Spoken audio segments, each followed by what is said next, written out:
شاہ رخ انصاری صاحب کا لکھنؤ سے یہ سوال کرتے ہیں، I want to invest in SIP in Tata ethical fund for 10-15 years so that I will get monthly income after my retirement. Is it halal to get monthly income after investing in mutual funds through SIP? Is compounding of money is halal in Islam? بہت اچھا سوال انہوں نے کیا ہے کہ یہ Tata ethical fund میں SIP کرنا چاہتے ہیں۔ SIP ہوتا ہے سسٹمیٹک انویسٹمنٹ پلان۔ ایک تو ہوتا ہے کہ لم سم اب ون ٹائم آپ کے پاس کچھ پیسہ آ گیا، آپ نے اس کو میوچل فنڈ میں ڈال دیا، اور ایک یہ ہے کہ آپ مہینے کا ہر مہینے کی فلاں تاریخ کو آپ اتنے روپیے چاہتے ہیں کہ آپ کے اکاؤنٹ سے کٹ ہو جائیں اور وہ انویسٹ ہو جائیں، تو اس کو کہا جاتا ہے SIP سسٹمیٹک انویسٹمنٹ پلان۔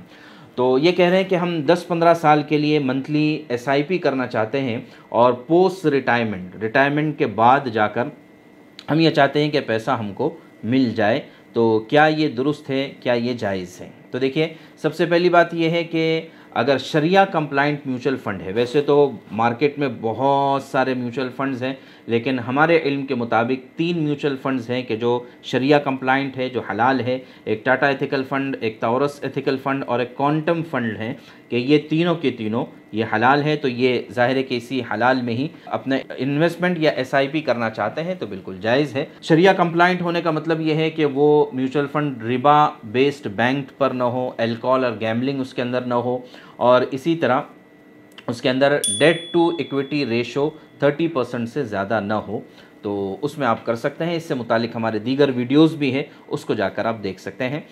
البتہ اس میں شریعہ کمپلائنٹ ہونے کے باوجود بھی آپ کو پیوریفیکیشن تزکیہ کرنا پڑے گا، 3-5% آپ تزکیہ کریں جب بھی آپ کو پروفٹ ہوگا اس کے اعتبار سے۔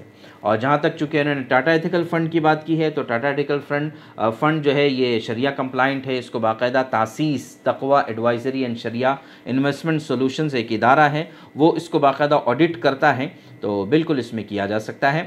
اور پھر جو منتھلی یعنی ریٹائرمنٹ کے بعد یہ چاہتے ہیں کہ ان کو انکم مل جائے، تو اس کو SWP کہا جاتا ہے، سسٹمیٹک وڈرول پلان۔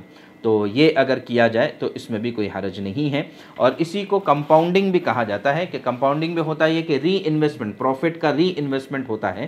تو اگر اس میں کسی طرح کا ربا شامل نہیں ہے، اور حلال سٹاکس یا میوچل فنڈز میں اگر ہو رہا ہے، اور یا خود ٹاٹا ایتھیکل فنڈ میں اگر کمپاؤنڈنگ کرتے ہیں، تو اس کی بالکل اجازت ہے، اس میں کسی طرح کا کوئی حرج نہیں ہے، بلکہ یہ حلال پیسہ کمانے کا ایک بہت اچھا اور بہترین ذریعہ ہے۔ اور اس وقت پورے ورلڈ میں اور انڈیا میں خاص طور سے حلال بزنسز کی ڈیمانڈ بڑھ رہی ہے، تو لہٰذا جتنی ڈیمانڈ بڑھے گی اتنا سپلائی بھی بڑھتا چلا جائے گا۔ اور حدیث پاک میں ہمیں تعلیم دی گئی ہے، بلکہ دعا سکھائی گئی ہے کہ اللہم اکفنی بحلالک عن حرامک واغننی بفضلک عمن سواک۔ اے اللہ، حرام سے میری حفاظت فرما، حلال پر کفایت فرما، یعنی حلال اتنا دے دے کہ وہ کافی ہو جائے، حرام کی ضرورت نہ پڑے۔ اور پھر اس کے اگلی بات بہت اہم ہے کہ اللہ مجھے ایسا انڈیپینڈنٹ بنا دے، وَأَغْنِنِي بِفَضْلِكَ عَمَّن سِوَاكَ، کہ تیرے سوا میں کسی کا محتاج نہ ہو جاؤں۔ تو یہ اس دعا کا بھی اہتمام کرنا چاہیے۔